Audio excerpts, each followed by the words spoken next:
So, good afternoon and welcome to Bordeaux Unpicked of week 6 of the On Primeur campaign. Hello. How are you, Joe? I'm good. What was the pause for? Sorry, I thought that you were about to say something nice about me, but you didn't. Did you have a nice week in New York? I did. And yeah, hello everyone. Joe, joined by Aaron, Hello. as usual. But just in case in case you're one of those people that just jumps in the middle of a pod series, hello. Yes, I'm back after a week on Hollybobs, which was lovely. Thank you. Sunshine was prevailing big time on the east coast of America, which was lovely. Only one day of rain. Then come back here, and the weekend was all right.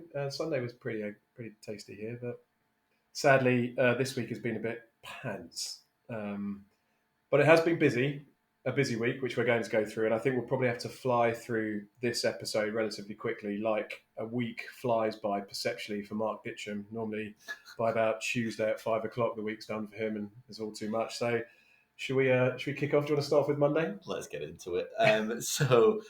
Some favourites for me on Monday. I've been waiting for the entire campaign for these to come around. Just two at different prices. But some of my favourite left banks. So Branner de Crew, 193 for 6. It was my favourite Saint Julien out of all of the tastings. I really like what they've been doing there. Sort of real precision, elegant wines, a balance of red fruit, a really nice black fruit. It was fantastic. So I think back down to the sort of the prices before the anomaly of 2022. Which just means that for me it's a great buy at 32 pounds a bottle in Bond. Yeah. You are getting some high quality drink in there. And the second one for me, and it worked as well, Pichon Lalonde, again my highest scoring Pauillac of the year.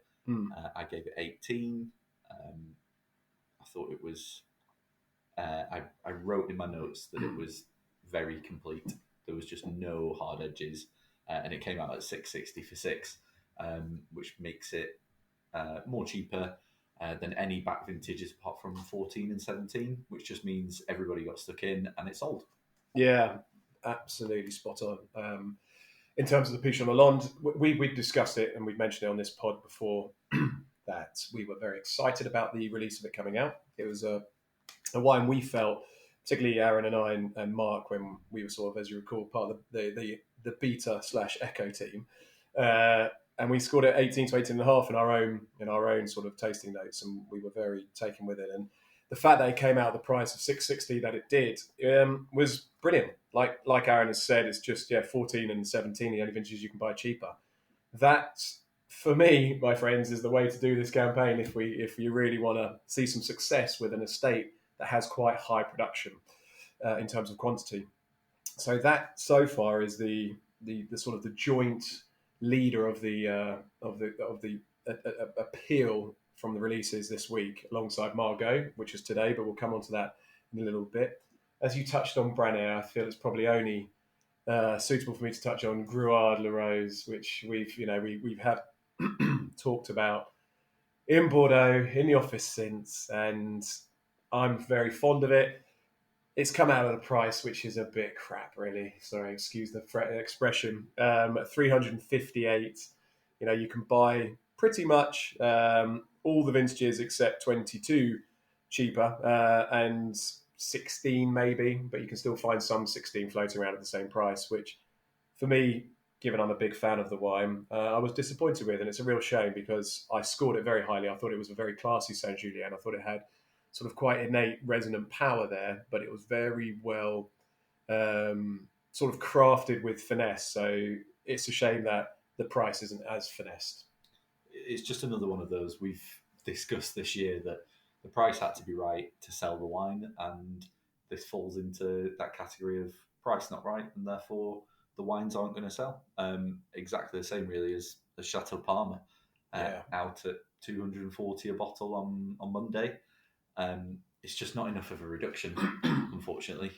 It just means that there's available back vintages, and I think it relies too much on consumers buying consecutive vintages. which I always do advocate for because I like to follow an estate over many years. But when you take that for granted and the price is too much, it just doesn't work.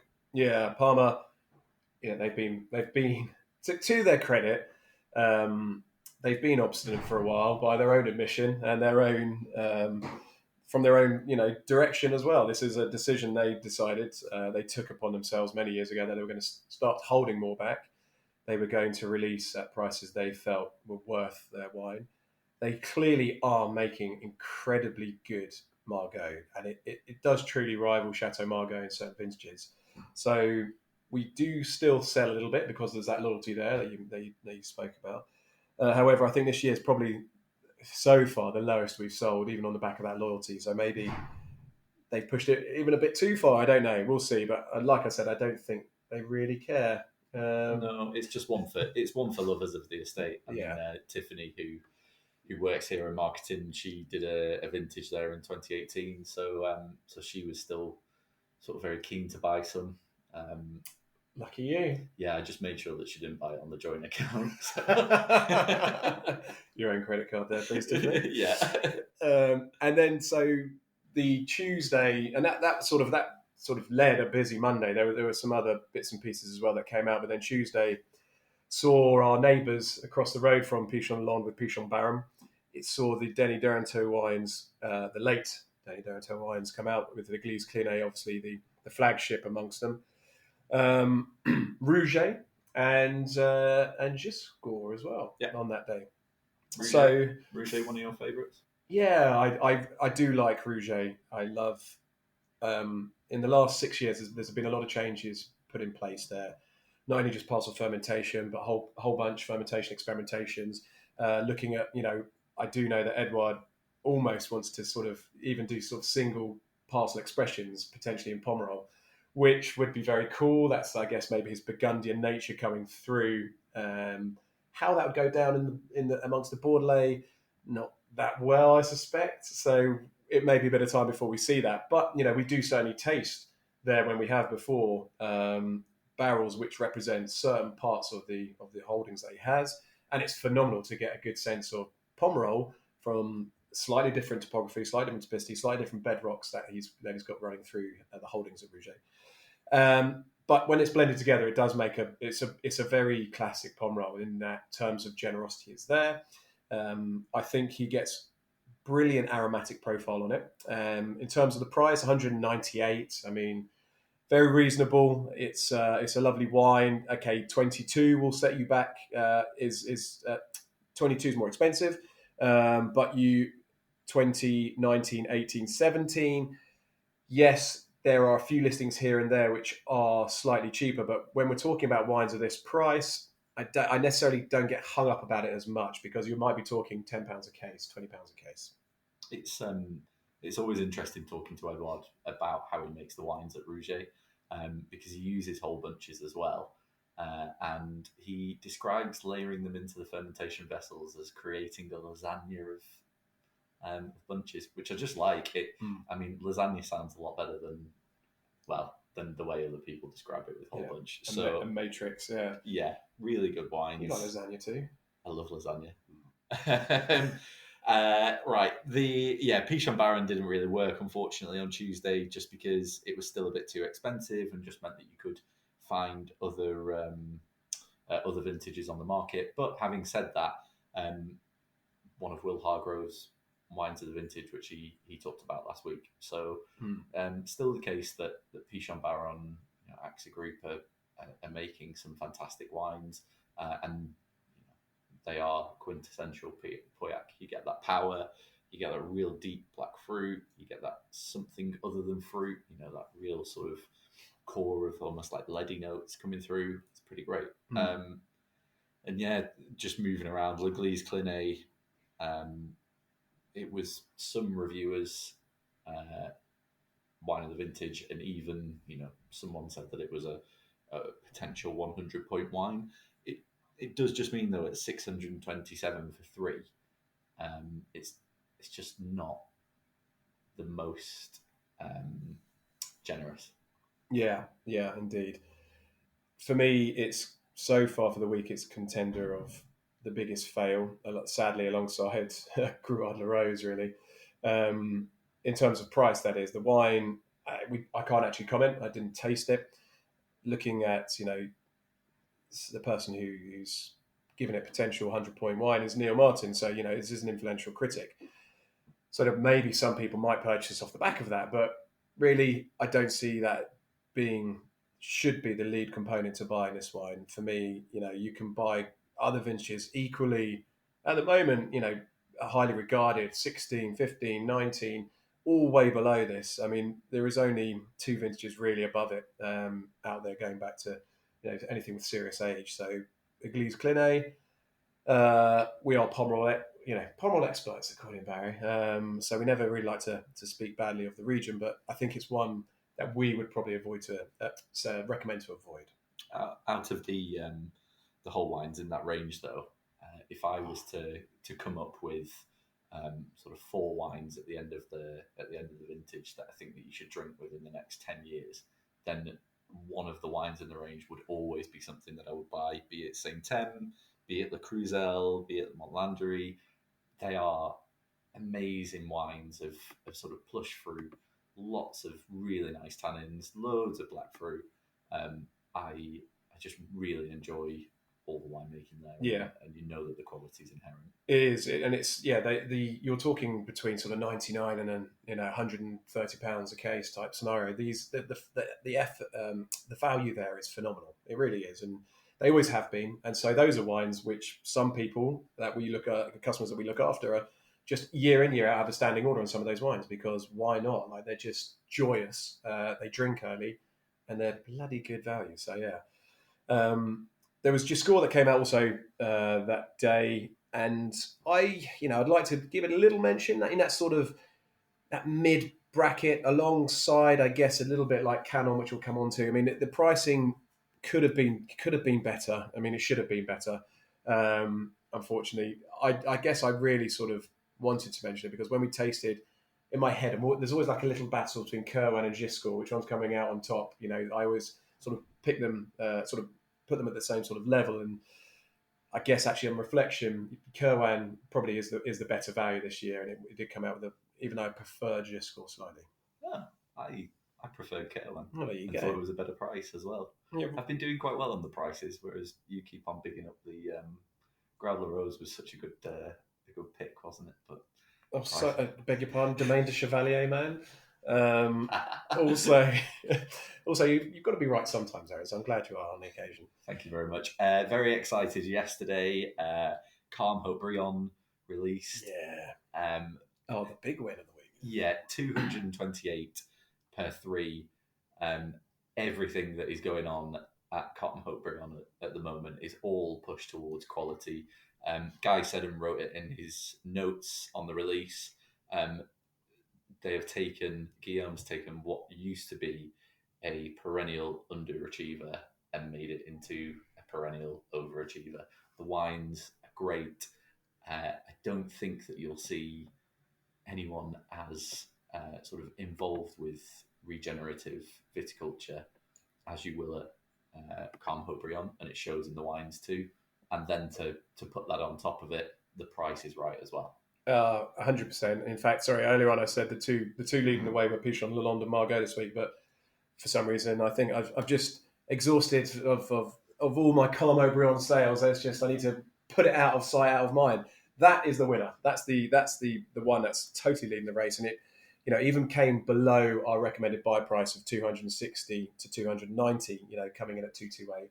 So when we saw that price, obviously all the pre-orders were instantly filled up with actually requests for more on top of that. And then we managed, as a preferred partner, we've got a decent quantity of stock, and we're almost through all of our allocation on what we can get hold of. Never say never. There's always normally a little bit more that we can do. If you haven't got involved with Calm Haut-Brion this year, do. It is one of the big wins of the vintage. Not to sort of reiterate anything on that Aaron said on the winemaking, but the efforts and the changes that have gone in there, in terms of the price, it's below all of the recent vintages where those changes have come in. There was a change of ownership, which then resulted in reinvestment into the estate in huge ways, and not only in equipment, but reinvesting in the mindset of the viticulture and the vinification. And all those vintages that have sort of been privileged to have those sort of changes amongst them and reflects the quality within them, this 2023 is below all of them. So yeah, spot on. I think at some point in the near future, when customers start to take delivery of Calm Haut Briand, from sort of when you really start seeing the differences from like 2016 onwards, you'll just be really impressed. Just something to admire in Bordeaux, where the Bordelais can be beaten with that stick, that everyone does sort of the same thing from time to time, and then they only go with the flow. This is something completely different and an outlier, and making waves with it. So yeah, it's sort of for me it overshadowed Rouget being released at 360 for 6. Yeah, definitely. The Chanel wines, Segler, Canon, Bernaquet, they were released on yesterday, and in fact, between the two, Canon's arguably probably the better, slightly better value there. It's probably got more momentum as well over in terms of the last 10 years in an increase in interest, an increase in demand. However, sales are they're okay, a bit sluggish, but I think that reflects they're doing okay, but not as much as Segler, as you mentioned. Yeah, I think Segler at 360, they really missed the mark there. There's glorious wines that you can buy in 2019 cheaper on the recent side. I mean, I did enjoy the 22 quite considerably, but would I sort of, if I was to say I preferred it to 2019, I think I'd be lying. I think those wines are better value there. We tasted all those wines together on the Monday when we were out there in Bordeaux, and I enjoyed all of them. There's no argument about that. I enjoyed them. I enjoyed them a lot. They're great wines. Canon for me was my favourite out of the group. Yeah. However, it just when the price is like that, it just gets lost a little bit, and you don't need to put your money into that. No, yeah, I think that will be one that will fall afoul of market taking over, possibly dropping in value over the next couple of years, and you may be able to pick it up cheaper then on that one. Come on then, Margot. Margot. So a mixed bag. I mean, in terms of on all the wines, Margot itself, fantastic. That's come out 10,000. 10,000. Well, it depends how many bottles you're buying. 1,083 is what we're selling it at. So the equivalent of 2,166. And again, this is fantastic value because it's 14 and 17 where you have to go back in order to find anything cheaper. It's sort of followed the Pichon Lalonde school of thought at the beginning of the week, and it's worked very nicely. We had a sizable amount of pre-orders for the wine beforehand. In fact, unfortunately, we haven't been able to get enough wine to fulfill all the pre-orders, let alone any extras that come in now. We will do our best. So if you do have any interest, do get in touch. But we do like to sort of be honest and upfront with our expectations for managing them. And it looks like it's a sellout at the moment.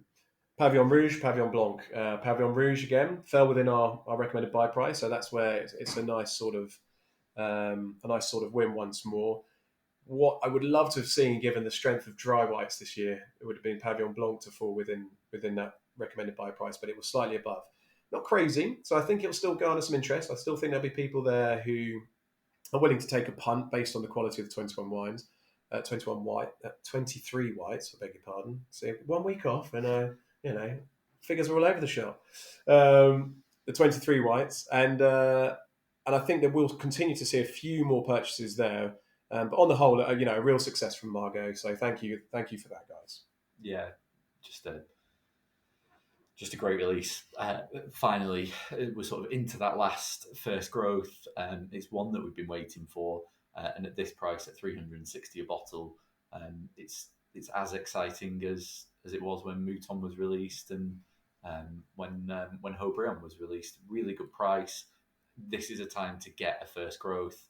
Unfortunately for us, and unfortunately for some customers as well, it's just that case that we were able to get quite a lot of good chunk of Mouton and Haut Briand Margot's just a little bit more tricky. Yeah, indeed. I think overall as a week, it's I'm saying tomorrow's Friday. There are some releases scheduled, nothing major, but this week it's injected a bit of energy again. I mean, it started with Willalonde, but then certainly Calm Hope Brion gave a big push forward on that front, and sort of the vibrancy was felt again and after a week's break last week with Finexpo in Hong Kong. Release has been a little bit of a damp squib last, not many, albeit last week. And Margot's just continued that, so that's quite nice. In terms of what's to come up, Aaron, I'm passing the holiday baton on to Aaron. He's going away next week, so he won't be here. There's still a few things to come out. Concyon, Figeac, to name a couple. Ourselves at Corning Barry will obviously be doing Trotanoir later on this month, and then in probably July, and then also Petrus as well. So there's still a few irons in the fires, so to speak, on the Bordeaux front. But the majority of the campaign will sort of hopefully, and I say hopefully in the kindest sense of the word, because there's so much workload involved in Bordeaux EP, it just derails the whole day. It will be done by Wednesday, and then we can sort of focus on what we've got to play with, having any conversations with people who may have missed out, or they decided they want to get something else, or maybe even waiting for the full array of wines to come out before making their choices, before we can sort of move on. Yeah, I'll be on the beach in Paros. Not thinking too much about Bordeaux. Make sure you wear a hat. That was cruel. Sunburn. That was very cruel. Thank God that Thank God this isn't video recorded. See my big bonds. I'm still looking forward to Monroe's releasing and Figeac. Yes. I really hope that Figeac see sense after last year and come down, because the wines are great. It is one of the best Centenarians, and I really hope that Monroe's comes out at a good price. Calon Segur came out today as well, and I'd still follow Calon Segur. I know it's above our recommended buy price at 468, but I would still go for it, because I think that Calon Segur is just a classy operation. That's it from me. Go. Yeah, no, I piggyback on that. I completely forgot. Yeah, Montreux is very excited about that. It's almost similar levels of excitement towards Pichon Lalonde about that coming out, because if it comes out at that great price, again, that will just retain that energy and keep that momentum going quite nicely.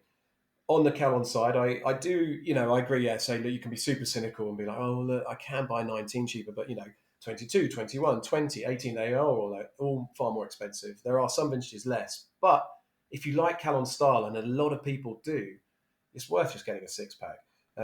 But it's definitely worth, and on a value shout out, Catburn. I loved Catburn this year, scored it 18. It had a really lovely sort of aromatic presence, almost like leafy profile, with that sort of black fruit, a coarse sort of licorice, pencil lead there, and really nice texture and salinity. And, it's a fraction of the price from the same stable. So on my cheap recommendation of the week, I'm going to go with Catburn. I'll let you come over to yours in a second. And then if I was to go for one to stick away, tough one this week, really tough. I think I'd have to go, I'm going to go Pichon Lalonde. I think that's where I'd probably put my money close. There or Calm Hope Brion. Pichon Lalonde for me. I think that in 10 years' time, 15 years' time, 20 years' time, whenever you get to drink that wine, you will really enjoy just how great that is. It was super concentrated. My left bank of the vintage, and sort of cheapy wise, would I go for Rouget? Nice. Yeah, it was good. Yeah. Awesome. Well, enjoy your time away on the continent. Cheers, Joseph. Have fun. It's well earned. Thank you. I wrote a little bit about our trip, actually, which has been published. So if you are quite confused about why we keep on saying about the B team and the A team, I have just basically got all of my gripes out into one nice blog. So Aaron's diaries. Interesting. It's been fun. Hopefully get Mark on next week, maybe. Yeah, I mean, if we'll need some proper enthusiasm, so I'm not sure he's the man to go to, but we'll see. It's been a long week. Lovely. And on that note, we'll listeners who listen regularly speak next week or hear us next week. But thanks very much. Cheers. Bye.